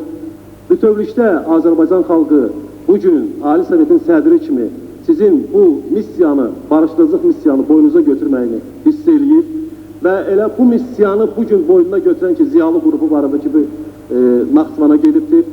Çox böyük bir missiyadır. Əgər bu ziyalı qrupu barışdırıcılıq missiyasını yerinə yetirsə, onda doğrudan da Azərbaycan xalqını düşdüyü bu fəlakətdən xilas edə biləcəkdir. Mən Azərbaycan Xalq Cəbhəsinin deputatı olduğuma görə, Azərbaycan Xalq Cəbhəsi Ali Məclisinin bu gün sesiyası olubdur. Çox mümkünsə, mən həmin Ali Məclisin Milli Məclisə müraciətini oxuyum. Son günlər müxtəlif səviyyələrdə bir neçə dəfə o cümlədən Milli Məclisin üzvləri və rəhbərliyi tərəfindən AXC-nin silahlı dəstələri olması barədə tərif edilmiş əsassız fikirlər söylənilmişdir. Söz-söhbət hədəfinə çevrilmiş AXC könüllülərindən də daxil olduğu 2 batalyon Ağdama getmək üçün rəsmi qaydada Daxili İşlər Nazirliyinin daxil qoşunlar üzrə əmrinə əsasən Hacıqabul və Lənkəran polklarının tərkibində təşkil olunmuşlar. Həmin batalyonlar formalaşaraq 14 iyundan etibarən hazır vəziyyətdə olmalarına baxmayaraq, cəbhə xəttinə gedən yollar hökumətə tabi olmayan qüvvələr tərəfindən kəsildiyindən lazımi şəkildə döyüş bölgələrinə göndərilə bilməmiş, iyunun 18-də Müdafiə Nazirliyi tərəfindən rəsmi olaraq təşkil edilmişdir. AXC-nin ali orqanı kimi Ali Məclis AXC adından rəsmi olaraq bəyan edir ki, istər Bakı şəhərində, istərsə də digər və şəhər rayonlarda AXC-nin nəinki heç bir silahlı birləşməsi, eləcə heç bir silahlı qüvvələri mövcud deyildir. Belə əsassız şayiələrin yayılması bizdə vəziyyəti daha da gərginləşdirmək və gələcək hər hansı toqquşma üçün zəmin yaratmaq məqsədini güdür.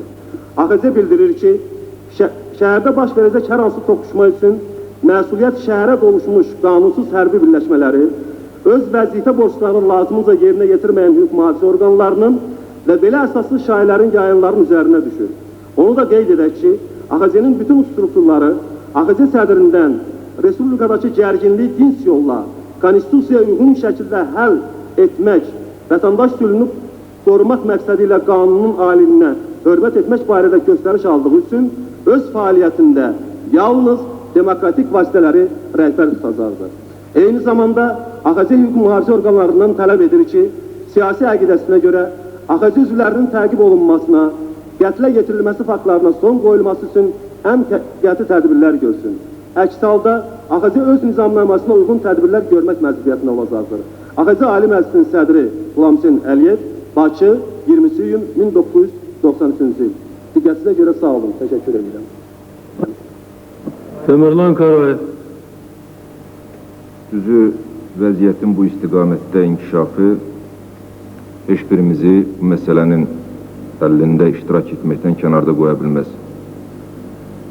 Mən çox çalışdım ki, biz məsələni, vəziyyəti mahiyyətcən tam aydınlaşdıraq, çıxış yolları müəyyənləşdirək, sonra başqa məsələləri həll edək. Ancaq mənim tutduğum mövqe yanlış başa düşülüb, bu məsələyə düzgün istiqamət verməkdən cəhdlərim mənim əbəs oldu. İndi də mən bir daha da istəyərdim ki, biz bu məsələnin mahiyyətinə baxıb, məsələnin həlli yollarını tapaq. Gəncə hadisəsi, bu, mən belə deyim, üzr istəyirəm hamınızdan, yetişmiş bir çıban idi, açıldı. Hardasa bu ərəfələrdə bu gedən siyasət, bu gedən vəziyyət hardasa nəyəsə bir nəticəsini verərdi. İndi Gəncə hadisəsi oldu. Və indi bütün biz fikrimizi ancaq yönəldib ki, Gəncə faciəsi oldu, Gəncə hadisəsi oldu və bütün məsələlərin elə həlli, Gəncə məsələsinin həlli ilə bağlanır. Bu düzgün deyil. Reallıqdan gərək biz çıxış eləyək və yalnız qanun çərçivəsində məsələnin həlli yollarını tapaq. Mənimlə gəlir ki, artıq hamı üçün aydın oldu ki, prezident vəziyyəti idarə etmədiyin, prezident bir prezident kimi artıq özün apara bilmədiyin sübut elədi. Mən prezidentin 100 günündə, 100 günün fəaliyyətinin nəticəsi ilə açıq mətbuatda öz fikirlərimi bildirmişdim və onun 100 gün fəaliyyətini tənqid etmişdim. Mətbuatda bu dərc olmuşdu. Yalnız iki cəhətin, mühüm saydığım onun siyasətində iki cəhətin tərəfdarı çıxıb onu tərifləmişdim. Bu birinci, Azərbaycanda vətəndaş müharibəsinin qarşısı alınması, o dəyişikliklər zamanı və ikinci, cəbhədə bizim uğurlarımız, o vaxtki uğurlarımız. Sonraki vəziyyətlər göstərdi ki, bu iki, nətər deyərlər, nailiyyət də uça çıxdı. Azərbaycanda real vətəndaş müharibəsi ərəfəsində olduq biz, artıq qan da tökülüb və cəbhədə ciddi uğursuzluqlar baş verdi. Nəhayət, Əbülfəz bəyin öz kəndinə getməsi. Mən bu xəbəri Ağdamda eşitdim və açığı deyim ki, mən bu barədə mətbuatda da öz fikrimi bildirdim. Prezidentin bu son hərəkətin mən bəyənmədim. Bəyənmədim ona görə ki, əgər prezident mətbuatda bildirdiyi kimi, öz mövqeyin bildirdiyi kimi, Bakıda qan tökülməsinin əleyhinə idisə, bunun qarşısını almaq istəyirdisə və öz şəxsi, nətər deyərlər, təhlükəsizliyin naminə bu addımı, yəni prezident kimi təhlükəsizliyin naminə bu addımı atırdısa, o gərək Ordubada yox, o gərək Ağdama gələydi. O Ağdama gəlsəydi, mən sizi inandırıram, Ağdama gəlsəydi, erməni düşmanı ilə qabaq-qabağa durub, öz əskərlər, baş komandan kimi öz əskərlərinin sırasında Azərbaycanda heylə bir şəxs, heylə bir Azərbaycanlı tapılmazdı ki, öz prezidentinə, əskərləri ilə bir yerdə erməni ilə qarşı-qarşıya duran prezidentin arxadan güllə atsın. Və əgər prezident erməni gülləsindən həlak olsaydı, o Azərbaycanın tarixində şərəfli qalardı. Bizim balalarımız, nəvələrimiz kitablarda, dərsliklərdə onun adını oxuyub fərəhlənərdilər. Babək kimi, Koroğlu kimi Azərbaycan tarixinin ən çətin vaxtında üzə çıxan şəxsiyyətlər kimi o Azərbaycan tarixində qalardı. O isə getdi öz vətəninə. Mən açığı deyim, burada bilmirəm, indi canlı yayındır yəqin ki, göstərirlər televizorda, bilmirəm. Mən hələ Ağdama getməmişdən qabaq Fərəc bəyə dedim. Dedim, Fərəc bəy, sən Bakıya silahlı qüvvə gətirmişsən özündən. Gətirmişsən prezidenti qorumağa.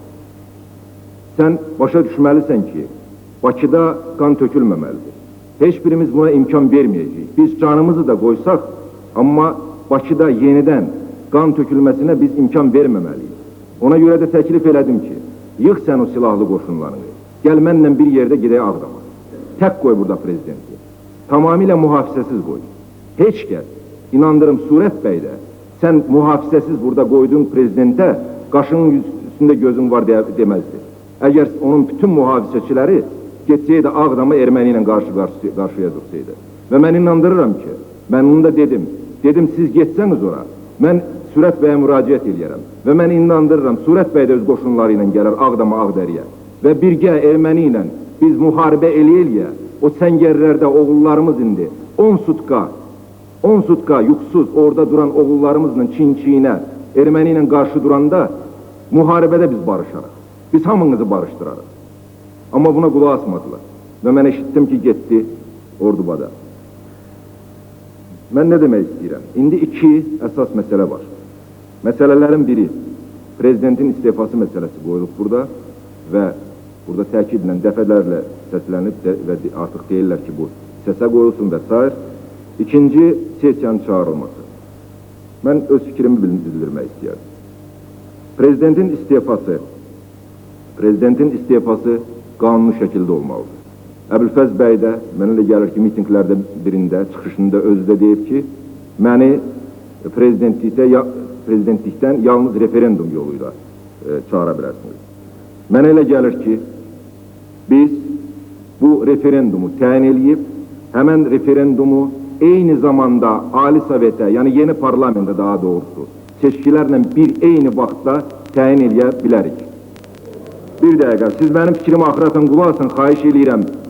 Siz, üzr istəyirəm, sözlərə ümumiyyətlə ehtiyac yoxdursa, mən də istəməzdim burada. Onda boş vaxt keçirəm, 2 dəfə məclis yığılışırıq, bir qərar çıxarda bilmirik. Çıxaram, gedirəm, oturam kəndimdə. Birinci, deməli, yeni seçkilər. Nəyə görə? Ona görə ki, əgər referendum nəticəsində prezidentə etimadsızlıq bildirilsə, onda Azərbaycanda tam legitim bir orqan lazımdır. O da yeni seçilmiş Milli Məclis ola bilər. Bu vaxta qədər, referendum keçirilənə qədər və yeni seçkilər keçirilənə qədər mənə elə gəlir ki, biz təcili olaraq qanun qəbul eləməliyik. Bu qanun əsasında müvəqqəti olaraq prezidentin bütün icra deməli, funksiyaların biz hökumətə verməliyik. Yəni, Nazirlər Kabinetinə verməliyik. Bununla əlaqədar biz Nazirlər Kabinetinin başçısı məsələsini də həll eləməliyik. İkinci, qalan dövlət başçısına qalan xas olan səlahiyyətləri biz parlamentin spikerinə verməliyik. Və nəhayət,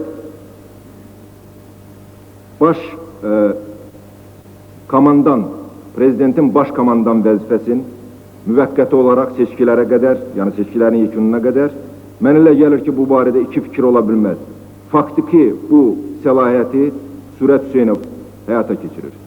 Bu dəqiqə kimə müraciət eləyirsə, mən Ağdamdan da müraciət eləyəndə kimə müraciət eləyirdim? Müdafiə Nazirliyinə, Daxili İşlər Nazirliyinə, düzdür. Onların imkanı nəyə çatır? Kömək eləyirdilər.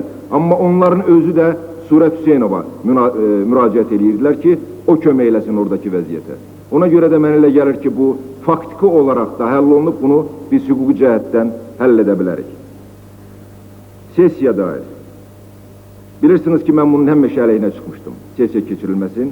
Ona görə ki, onsuz da bizim, belə deyək də, siyasi aktiv olan deputatlarımız Milli Məclisdən kənar qalan, onlar onsuz da gəlib məclisdə iştirak edib sözlərini deyirdilər. Ancaq, əgər bu qarşıdurmanın, bu qan tökülməsinin bir şərti kimi irəli sürülürsə və əgər Sürət Hüseynov bunda təkid edirsə, onda hesab edirəm ki, bu həftə qutarmamış bu sessiya çağırılıb yığılmalıdır. Gündən günə vəziyyət, dəfələrlə Heydər bəy bunu deyir və mən bu fikirdə ondan şərikəm ki, hər gün vəziyyət pisləşir, dəyişir. Nəhayət biz bir qərar qəbul eləməliyik. Və mən hesab edirəm ki, bu siyasi danışıqlar deyirik. Görüşlər, gedib görüşürlər, danışırlar. Heç kim burada mahiyyətin gəlib bir dəfə bizə tam açmayıb ki, bütün danışıqları mən deyirəm. Mən hesab edirəm ki, bütün nə kimi siyasi danışıqlar varsa, onlar hamısı burada olmalıdır. Burada məclisin tərkibində 8 siyasi partiyanın nümayəndələri var.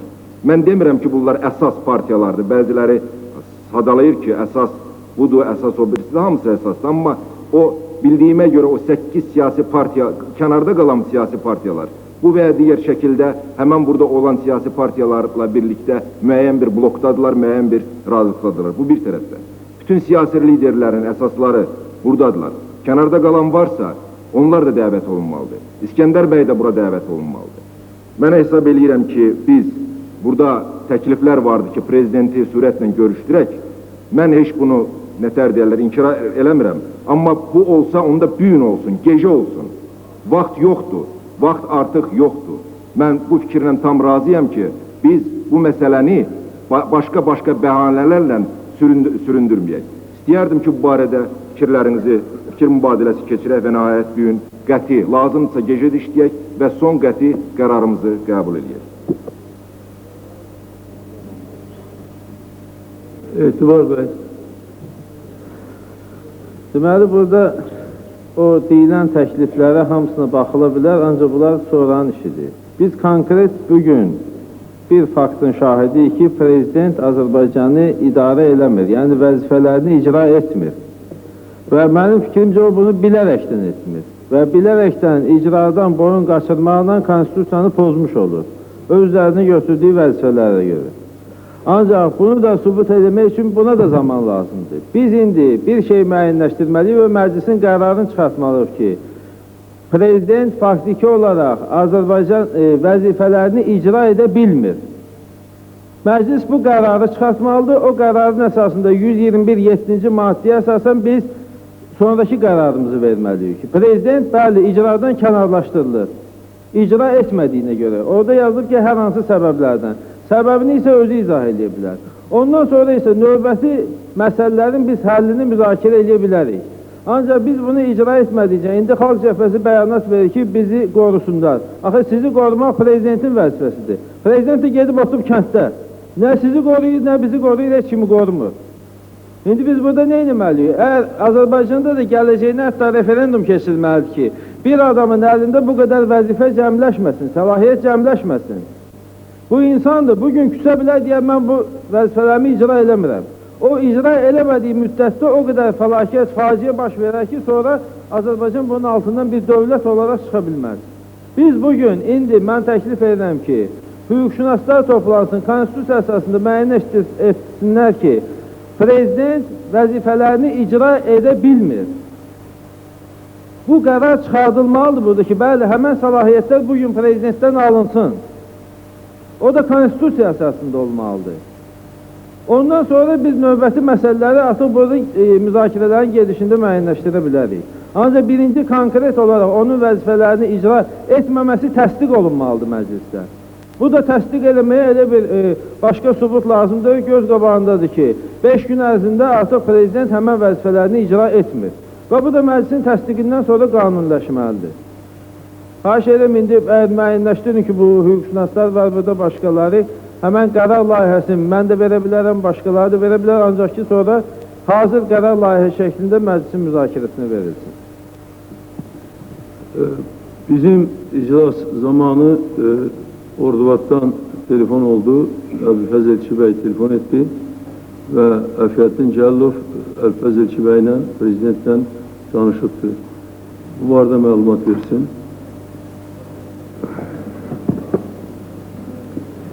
Hörmətli sədr, hörmətli millət vəkilləri. Bu məlumatı verməzdən əvvəl mən də öz fikrimi demək istəyirəm. Mən qeyd etdim ki, məlumatı verməzdən əvvəl mən də çıxışlarla əlaqədar olaraq öz münasibətimi bildirmək istəyirəm. Birinci növbədə bu dəfələrlə burada səslənib, vəziyyət doğrudan da Respublikada çox ağırdır. Mən öz payıma deyərdim ki, xalqımız faciə və fəlakət astanasındadır. Burada bir sıra müraciələr irəli sürüldü.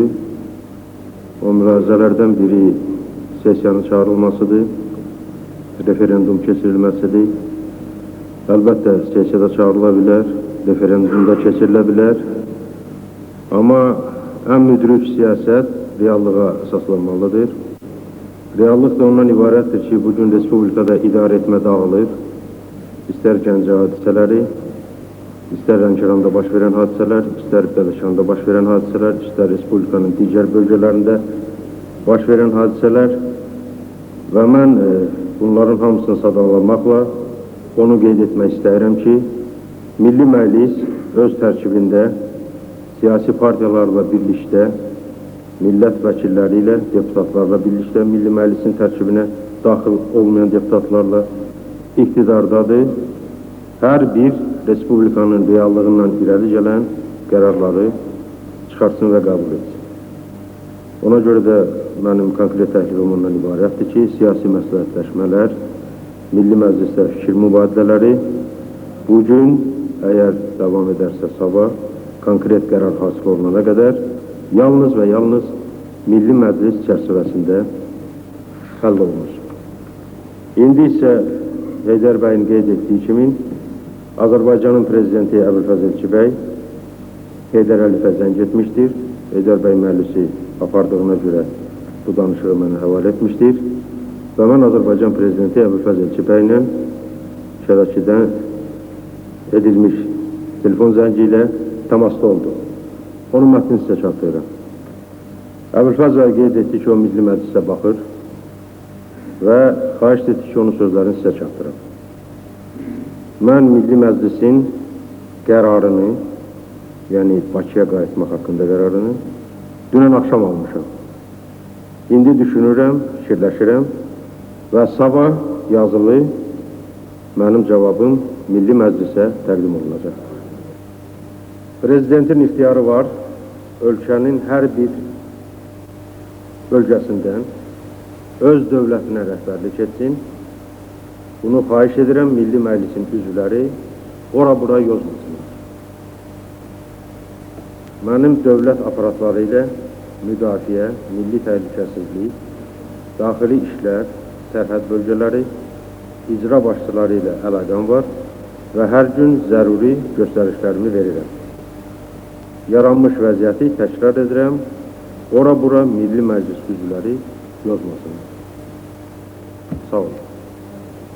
Bu məsələni bir balaca aydınlaşdırmaq üçün bəlkə bizim bu əsas nazirliklərin rəhbərləri desinlər ki, hansı göstərişlər alırlar, nə göstərişlər alırlar.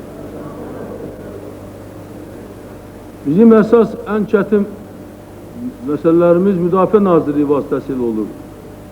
Baş qərargah rəisi Müdafiə Naziri vəzifəsini ifa edən Səfər Əbiyev. Значит, в связь я входил с президентом сутки тому назад, последняя связь была, и до этого еще один раз. Задачи ставились, что вот вы защищаете Агдам и Агдагу. Вот и все, вся задача.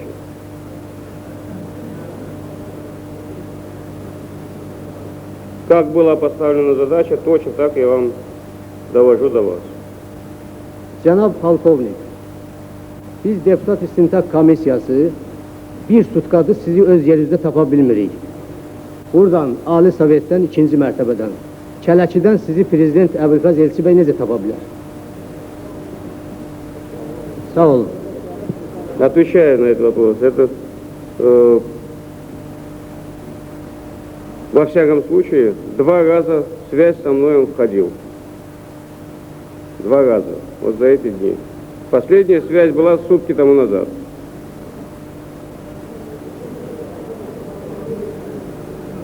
Əyləşin. Milli Təhlükəsizlik Nazirinin vəzifəsini ifa edən Namiq Abbasov. Hörmətli sədr, hörmətli millət vəkilləri. Milli Təhlükəsizlik Nazirliyinin fəaliyyəti nəticəsində əldə olunan məlumatların böyük əksəriyyəti 90%-dən çoxu məxfi və ən məxfi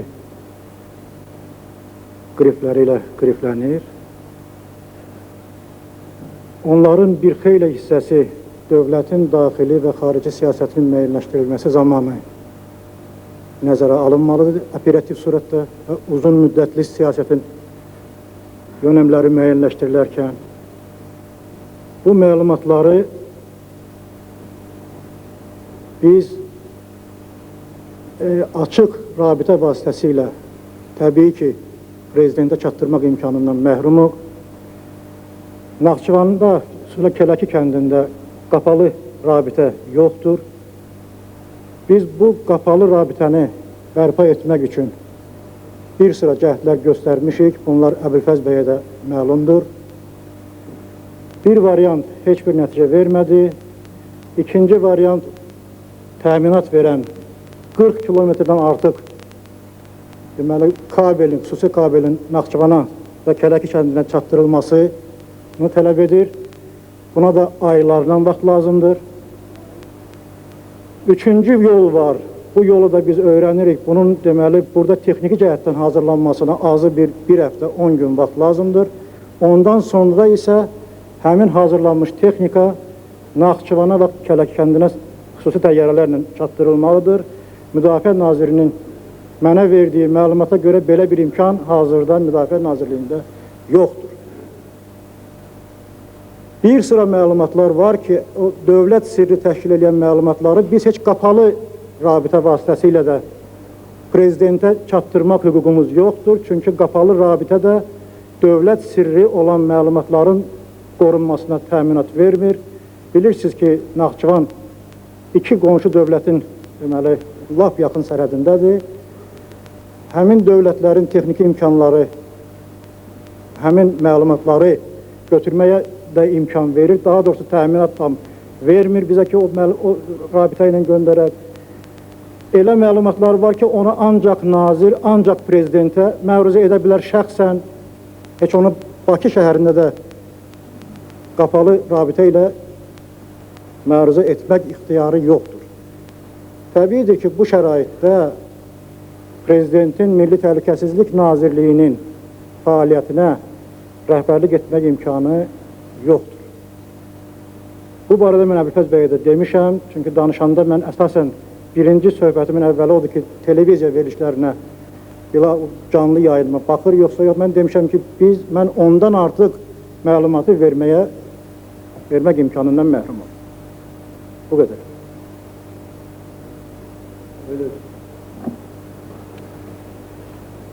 Məlumdur yəqin ki, nə səviyyədə prezident o nazirliklərin işinə rəhbərlik edir.